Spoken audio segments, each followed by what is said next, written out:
Hello everyone, welcome to my channel. I'm doing a video lecture series on Indian Evidence Act. In the previous video, we did section 9. In this video, we'll start with test identification parade. ये भी section 9 का ही part है. Let's begin. तो जब भी कोई offense commit होता है, सबसे पहले हम क्या करते हैं? FIR lodge करते हैं. FIR lodge करने के बाद investigation start होती है. एंड ड्यूरिंग द इन्वेस्टिगेशन कुछ विटनेस के नाम सामने आते हैं, विटनेस का पता चलता है. फिर जब अक्यूज्ड अरेस्ट हो जाता है, after the arrest of the accused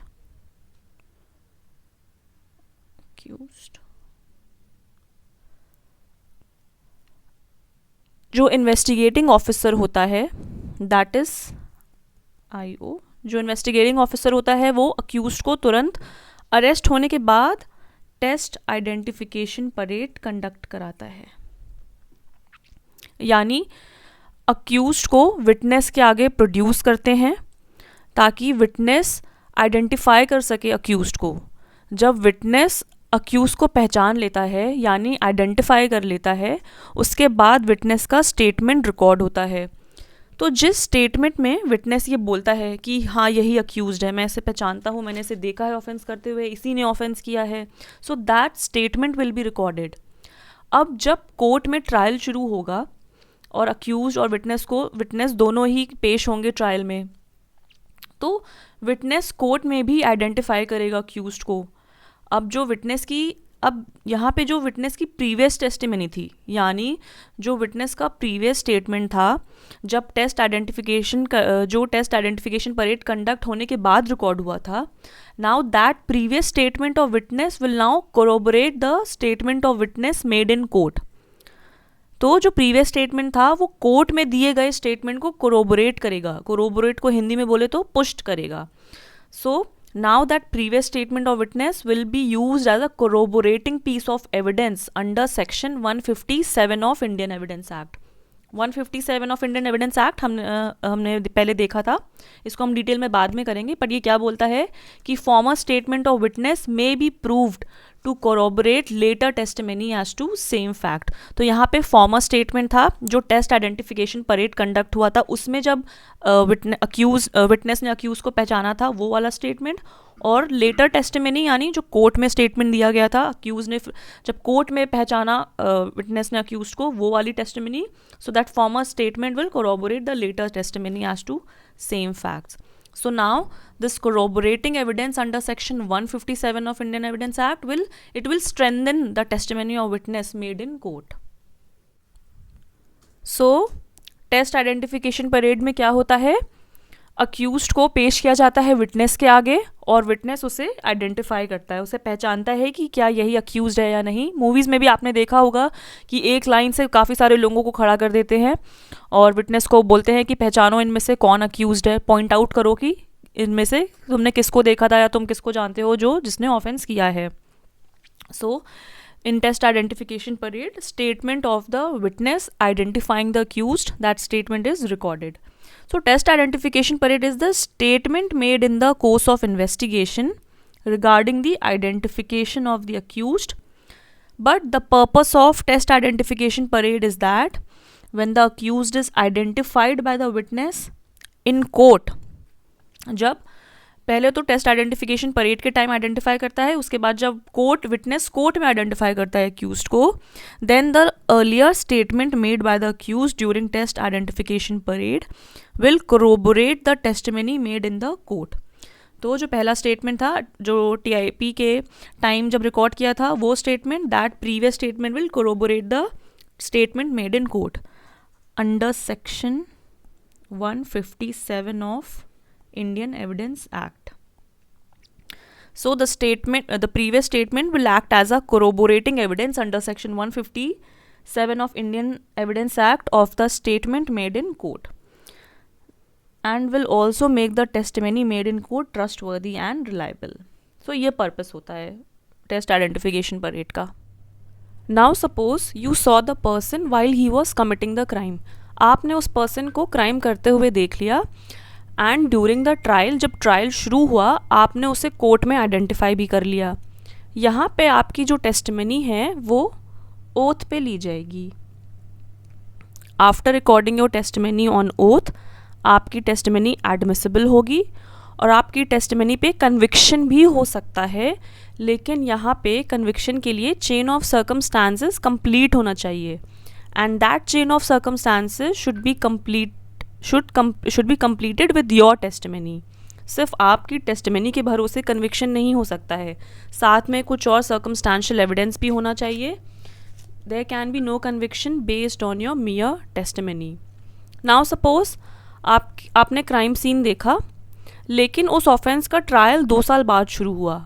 अब यहाँ पे आपके आइडेंटिफिकेशन टेस्टिमनी पे सवाल उठेगा कि इतने टाइम के बाद आपकी टेस्टिमनी ली जा रही है, क्या आपकी टेस्टिमनी मतलब 2 साल हो चुके हैं, क्या आपको अक्यूज की शक्ल याद भी है? तो यहाँ पे हम कुछ सर्कमस्टांसेस को ध्यान में रखेंगे कि जब आपने अक्यूज को देखा था क्राइम करते हुए, क्या वहाँ पे रोशनी थी, वॉज देयर इनफ लाइट, और क्या विजिबिलिटी क्लियर थी? ऐसा तो नहीं था कि आपने उसे रात के अंधेरे में देखा है और शक्ल ठीक से दिखाई नहीं दी है उसकी, या आपने उसे इतने पास से देखा है और ध्यान से देखा है कि आपको इतने समय के बाद भी उसकी शक्ल याद रहेगी। तो अगर ऐसे कुछ पेक्यूलर सर्कमस्टांसेस एग्जिस्ट करते हैं, then your testimony will be admissible even after such a long time. तो यहाँ पे ये बोल रहा है कि there may be doubt regarding the memory of the witness and therefore in order to create a greater reliability to such identification the investigating officer in the course of investigation gets the test identification parade conducted, ताकि witness की testimony और reliable हो। तो क्या होता है test identification parade? It is an identification of the accused made by the witness in the course of investigation। Purpose भी हम देख चुके हैं, क्या पर्पस होता है इसका? to create a corroborating evidence under section 157 of Indian Evidence Act for the identification of the accused made by the witness in court। अब इन्वेस्टिगेटिंग ऑफिसर के लिए ज़रूरी नहीं है टेस्ट आइडेंटिफिकेशन परेड कंडक्ट कराना। He is not bound to conduct the test identification parade, लेकिन एक समझदार ऑफिसर है, a prudent officer will get the test identification parade conducted। तो अगर टेस्ट आइडेंटिफिकेशन परेड कंडक्ट नहीं भी हुआ है इन्वेस्टिगेशन के time, still direct evidence made by the witness in the court will be admissible. Test identification parade नहीं भी हुआ है, लेकिन विटनेस जो कोर्ट में आइडेंटिफिकेशन टेस्टिमनी देगा वो एडमिसिबल होगा। एडमिसिबल तो होगा, लेकिन कितना रिलायबल होगा ये कुछ और फैक्टर्स पे डिपेंड करेगा।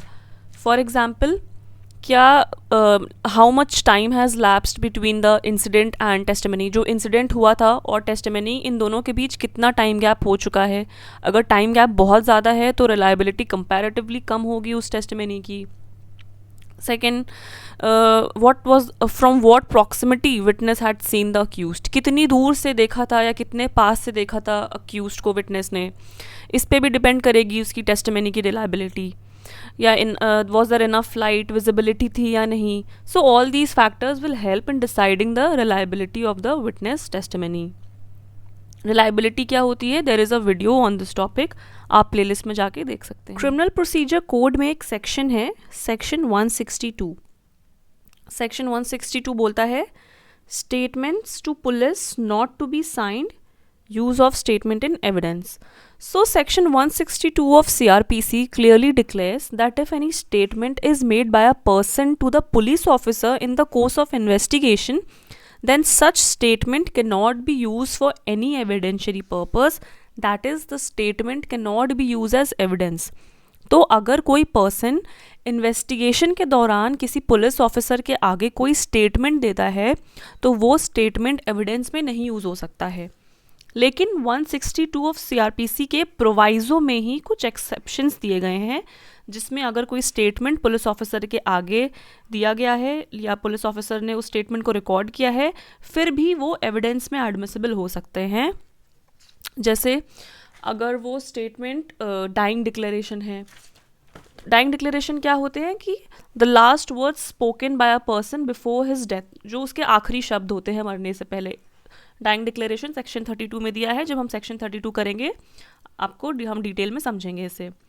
तो अगर कोई स्टेटमेंट डाइंग डिक्लेरेशन है तो वो उसे एविडेंस में यूज़ कर सकते हैं, भले ही वो पुलिस ऑफिसर के आगे लिया गया हो। अगर कोई स्टेटमेंट डिस्कवरी स्टेटमेंट है, discovery statement is given in section 27 of Indian evidence act, वो भी हम पढ़ेंगे। अगर कोई डिस्कवरी स्टेटमेंट है तो उसको भी हम एविडेंस में ले सकते हैं। एंड लास्टली, अगर वो स्टेटमेंट किसी प्रोसिक्यूशन विटनेस का है, that is the witness is called for prosecution, then जो अक्यूज्ड है वो उस विटनेस को कॉन्ट्रडिक्ट कर सकता है ऑन दैट स्टेटमेंट। कॉन्ट्रडिक्शन भी हम बाद में पढ़ेंगे सेक्शन 145 में।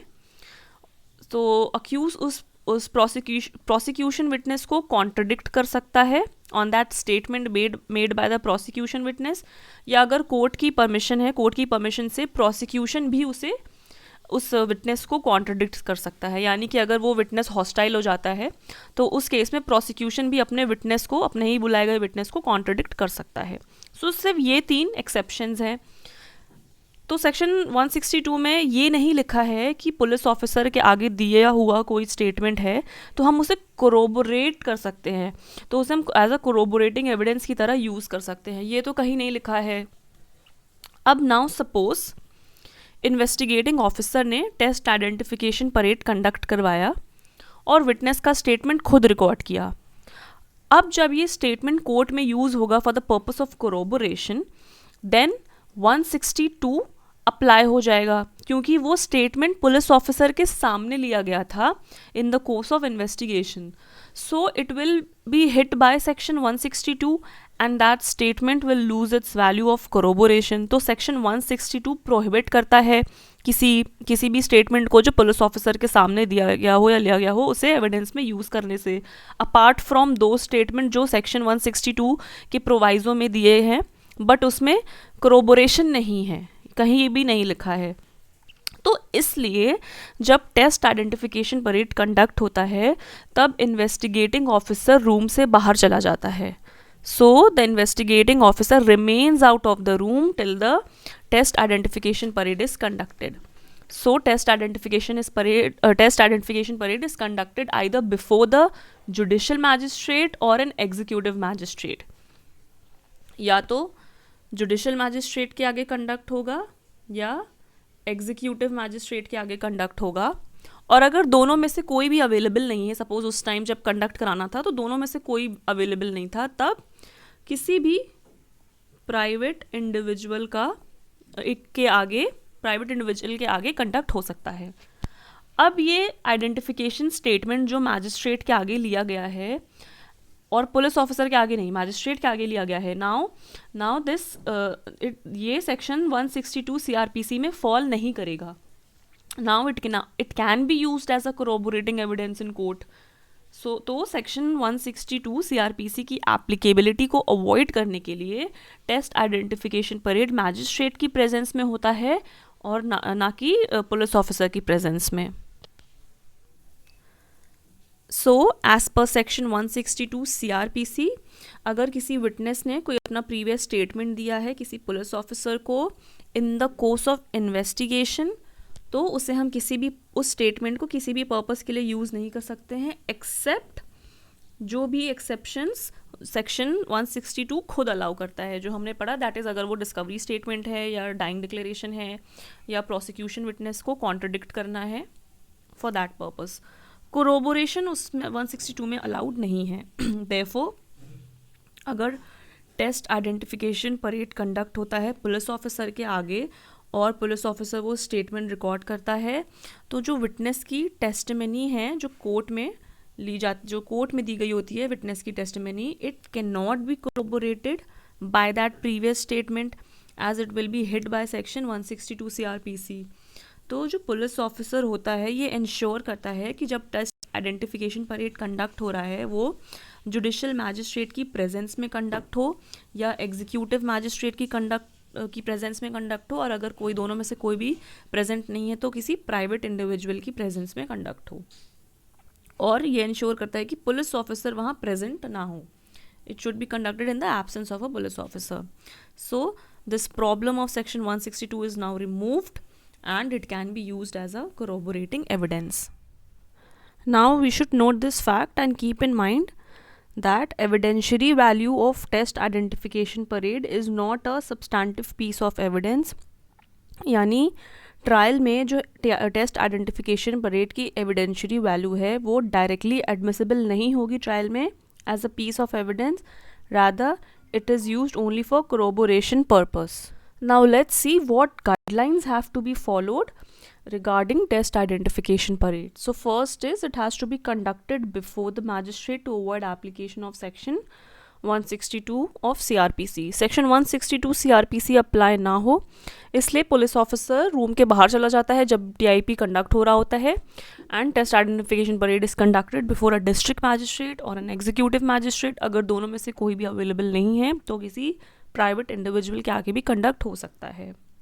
नाउ नेक्स्ट इज, जैसे ही अक्यूज्ड अरेस्ट होता है test identification parade is conducted as soon as possible after the arrest of the accused. Arrest के बाद बिना कोई टाइम वेस्ट किए जल्द से जल्द TIP कंडक्ट करवाना चाहिए ताकि विटनेस की मेमोरी फेड ना हो.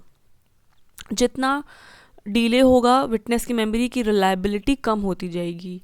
डिले की वजह से एक और चीज़ हो सकती है, एक और चीज़ होने की पॉसिबिलिटी है, दैट इज़ विटनेस अक्यूज को फिर से देख सकता है. Now this would result in loss of spontaneity of the identification and it would also diminish the value of identification. इसी रीज़न की वजह से अरेस्ट के बाद अक्यूज्ड का फेस कवर किया जाता है to avoid any publication of the face of the accused before the test identification parade. Okay. Now next is test identification parade के टाइम अक्यूज्ड को कुछ और लोगों के साथ खड़ा करना चाहिए, कुछ और लोगों के साथ मिक्स करना चाहिए. एटलीस्ट 9 या 10 पर्सन हो जो अक्यूज़ के साथ वहाँ पे प्रेजेंट हो, और वो जो और दूसरे लोग हैं जिनको अक्यूज़ के साथ खड़ा रखना है उन लोगों के फिज़िकल फीचर्स अक्यूज़ से मिलते जुलते होने चाहिए. जैसे अगर अक्यूज़ की जो हाइट है तो उन सबकी हाइट सेम होनी चाहिए जो अक्यूज़ की है, या सेम बॉडी स्ट्रक्चर होना चाहिए. अगर अक्यूज़ की बियर्ड है तो ऐसे लोगों को खड़ा रखना चाहिए जिनकी बियर्ड हो. So this will make it more difficult for the witness to identify the accused. और जितना ज़्यादा डिफ़िकल्ट होगा विटनेस के लिए अक्यूज़ को आइडेंटिफाई करना, विटनेस की टेस्टिमनी उतनी ही रिलायबल होगी. So at the time of test identification parade accused shall be mixed with at least 9 to 10 other person of same physical features. Now next is, officer जो police officer है या investigation officer है वो ensure करेगा कि accuse की body में कोई और स्पेशल मार्क या टैग ना हो जिससे ईजिली पता चल जाए विटनेस को कि यही अक्यूज्ड है. Now can the accused demand a test identification parade for himself as a matter of right. क्या अक्यूज़ ये डिमांड कर सकता है कि टेस्ट आइडेंटिफिकेशन परेड कंडक्ट होना चाहिए क्योंकि ये बोल के कि ये उसका हक है? Here the answer is no. Accused has no right and test identification parade is a matter of discretion of investigating officer. तो ये इन्वेस्टिगेटिंग ऑफिसर का डिस्क्रिशन है कि वो टेस्ट आइडेंटिफिकेशन परेड कंडक्ट करे या ना करे, and accuse has no right to have the test identification parade conducted. So accused have no right.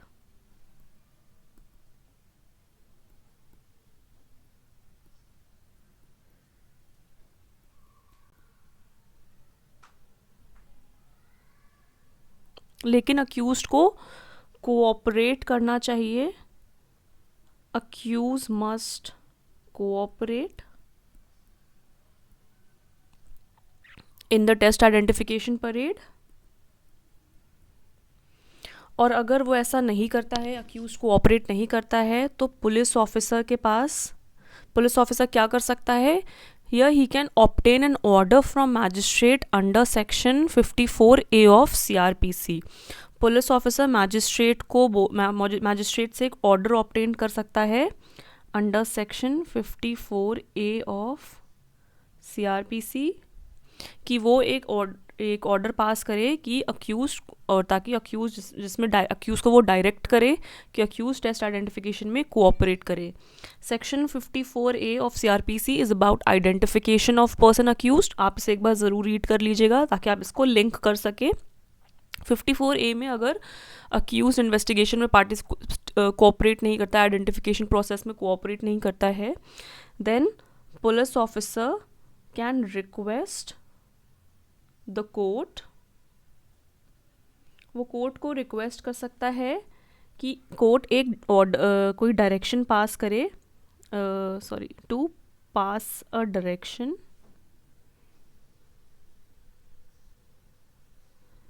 in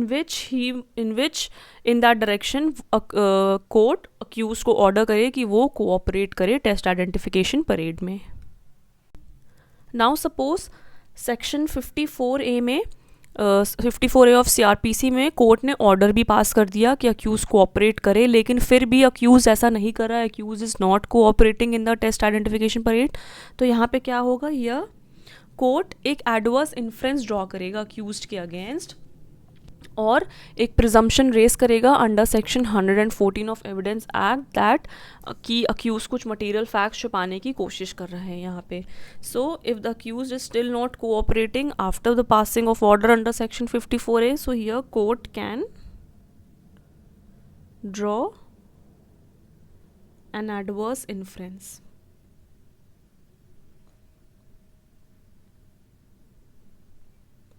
And also court can raise a presumption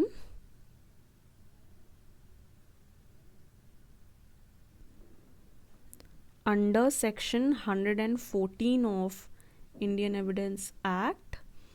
ये presumption raise करेगा कि ज़रूर फिर accused को he is hiding some material fact, वो कुछ छुपाने की कोशिश कर रहा है, इसीलिए वो cooperate नहीं कर रहा है.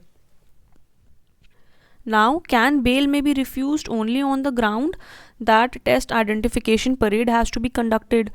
तो क्या कोर्ट अक्यूज़ की बेल रिजेक्ट कर सकता है या रिफ्यूज़ कर सकता है सिर्फ इस ग्राउंड पे कि अक्यूज़ को टेस्ट आइडेंटिफिकेशन परेड के लिए मैं सिर्फ रिलीज़ नहीं करूँगा और मैं इसकी बेल रिजेक्ट कर दूँगा. So here also the answer is no, court can not do so. अगर अक्यूज्ड को बुलाया गया है टेस्ट आइडेंटिफिकेशन परेड कंडक्ट कराने के लिए, इन्वेस्टिगेटिंग ऑफिसर ने बोला है कि वो टेस्ट आइडेंटिफिकेशन परेड कंडक्ट कराएगा और अक्यूज जेल में है, so here court has to grant bail to the accused and he can not refuse to grant bail only on the ground that test identification parade has to be conducted.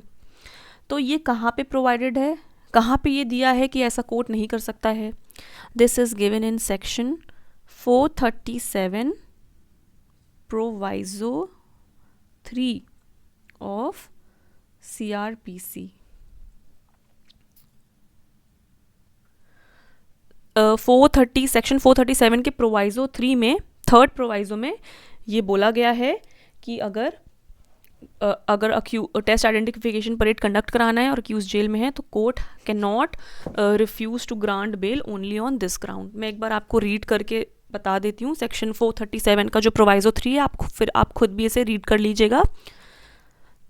So it says provided also that the mere fact that an accuse person may be required for being identified by the witness during investigation shall not be sufficient ground for refusing to grant bail if he is otherwise entitled to be released on bail and gives an undertaking that he shall comply with such direction as may be given by the court.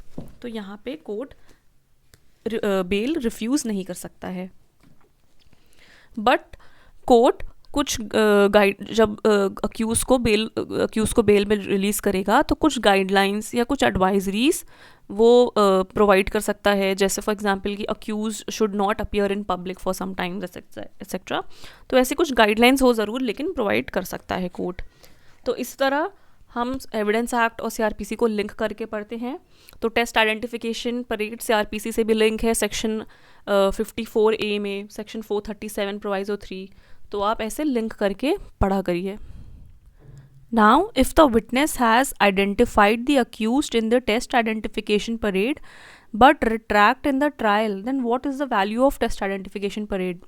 तो अगर witness accuse को टीआईबी में identify कर लेता है लेकिन trial में retract कर लेता है, यानी ट्रायल में विटनेस अक्यूज़ को पहचानने से इनकार कर देता है, तो ऐसे केस में जो विटनेस ने टीआईबी में जो स्टेटमेंट दिया था उसकी क्या वैल्यू होगी? तो ये हमने पहले भी देखा है कि टेस्ट आइडेंटिफिकेशन परेड में विटनेस जो स्टेटमेंट देता है वो सब्सटैंटिव एविडेंस नहीं होता है, and as a general rule हम उससे ट्रायल में डायरेक्टली एडमिट नहीं कर सकते हैं. It cannot be directly admissible at the trial stage. It is only use for the purpose of corroboration. हमने देखा था कि हम उसे एविडेंस में डायरेक्टली एडमिट नहीं कर सकते हैं, लेकिन हम उसे कोरोबोरेट कर सकते हैं under section 157 of Indian evidence act. तो अगर विटनेस ने अक्यूज़ को टेस्ट आइडेंटिफिकेशन परेड में आइडेंटिफाई कर लिया है, उस टीआईपी में पहचान लिया है, लेकिन ट्रायल में कोर्ट के आगे विटनेस अक्यूज़ को पहचानने से इनकार कर देता है, विटनेस रिट्रैक्ट कर देता है कोर्ट में, so that is he refuses to identify the accuse, then in such case test identification parade में जो विटनेस का स्टेटमेंट था हम उसे ट्रायल में एज अ एविडेंस नहीं यूज़ कर सकते हैं.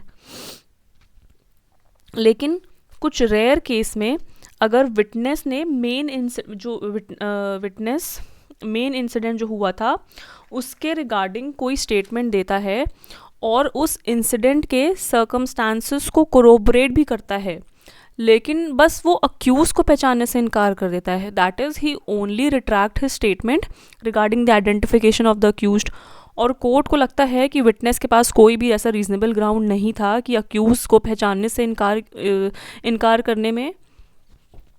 If the court thinks witness has no reasonable ground as to why the witness refuses to identify the accuse, then in such case court witness का जो अर्लियर स्टेटमेंट है जो उसने टेस्ट आइडेंटिफिकेशन परेड में दिया था उस स्टेटमेंट को यूज़ कर सकता है कोर्ट में दिए गए रिट्रैक्शन को कॉन्ट्रडिक्ट करने में. That is court will use the previous statement to contradict the retraction made in the trial.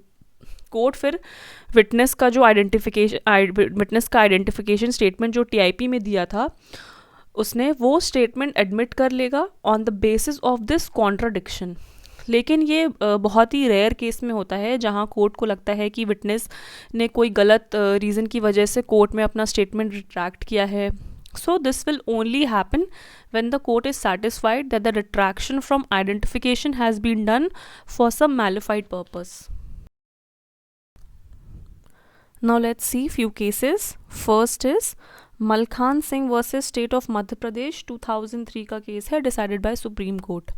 इस केस में टॉयलेट में तीन लोग एक लड़की का रेप कर देते हैं. उस टाइम रात का समय होता है, अंधेरा होता है. इस केस में कोई भी टेस्ट आइडेंटिफिकेशन परेड कंडक्ट नहीं होता है, लेकिन विक्टिम उन तीनों आदमियों को कोर्ट में डायरेक्टली आइडेंटिफाई कर लेती है, तीनों को कोर्ट में डायरेक्टली पहचान लेती है. तो इस केस में ये सवाल उठा था कि इतना अंधेरा था और इतने अंधेरे में किसी की शक्ल देखना मुश्किल होता है. तो इसमें जो विक्टिम की जो आइडेंटिफिकेशन टेस्टिमनी थी उस पर क्वेश्चन रेज हुआ था. तो इसमें कोर्ट ने ये हेल्ड किया कि जब भी रेप होता है उसमें अक्यूज़ और विक्टिम काफ़ी क्लोज होते हैं और भले ही थोड़ा अंधेरा हो, कम रोशनी हो, फिर भी विक्टिम आसानी से अक्यूज़ की शक्ल देख सकती है और ऐसे केस में विक्टिम काफ़ी समय तक पहचान भी सकती है, काफ़ी लंबे समय तक वो अक्यूज़ की शक्ल पहचान भी सकती है. सो कोर्ट हेल्ड कि आप ऐसा नहीं कह सकते हो कि that in rape cases identification is not trustworthy. तो इसमें भले ही टेस्ट आइडेंटिफिकेशन परेड कंडक्ट नहीं हुआ था, लेकिन कोर्ट में जो डायरेक्ट आइडेंटिफिकेशन था that was admissible. Now let's see one more case, Machhi Singh versus state of Punjab 1983 का केस है, डिसाइडेड बाय सुप्रीम कोर्ट. ये डकॉइटी का केस है. इस केस में सिर्फ एक विटनेस होता है. तो इस विटनेस ने जो डकॉइट का लीडर होता है उसको देख लिया होता है, उस डकॉइट के लीडर की शक्ल को देख लिया होता है. जब डकॉइटी हो रही होती है तो विटनेस पूरे टाइम छुपा होता है और उसके हाथ में लैंटर्न होता है. तो वो लैंटर्न की रोशनी से वो डकॉइट का जो लीडर होता है उसकी शक्ल उसने देख ली होती है. तो इस केस में क्वेश्चन उठा था कि अक्यूज़ को इतनी कम रोशनी में, लैंटर्न की रोशनी में कोई कैसे पहचान सकता है। तो इस केस में कोर्ट ने ये हेल्ड किया कि गांव में इलेक्ट्रिसिटी होती नहीं है, तो जो लोग गांव में रहते हैं उनकी आइज़ मेडिकली एडजस्ट होती हैं लैंटेन की रोशनी में देखने में। वहाँ जनरली गांव में लैंटेन यूज़ होते हैं, and it is also a case of 1983, तो इलेक्ट्रिसिटी तो होती भी नहीं होगी वहाँ पे कभी। तो कोर्ट ने ये हेल्ड किया, और कोर्ट ने साथ में ये भी हेल्ड किया कि ये जो शहर में जो लोग रहते हैं उनके लिए ये पॉसिबल नहीं है। शहर में अच्छी खासी इलेक्ट्रिसिटी होती है, तो शहर के लोगों को आदत नहीं होगी लैंटेन की रोशनी में देखने की, लेकिन जो गांव के लोग हैं they are habituated for the use of lantern, तो इसलिए वो लैंटेन की लाइट में ईजिली देख सकते हैं। तो इस केस में कोर्ट ने विटनेस की टेस्टिमनी को रिलायबल हेल्ड किया था। एक और केस है, आप पढ़ लीजिएगा, which is also important for this topic, that is Munshi Singh Gautam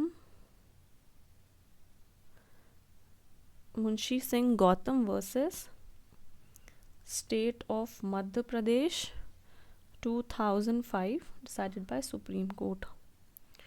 ये केस भी आप नोट कर लीजिएगा, this is also important for test identification parade. So with this, we are done with this topic. Now in the next video, we'll start with section 10. I hope आपको ये clear हो गया है. Thank you.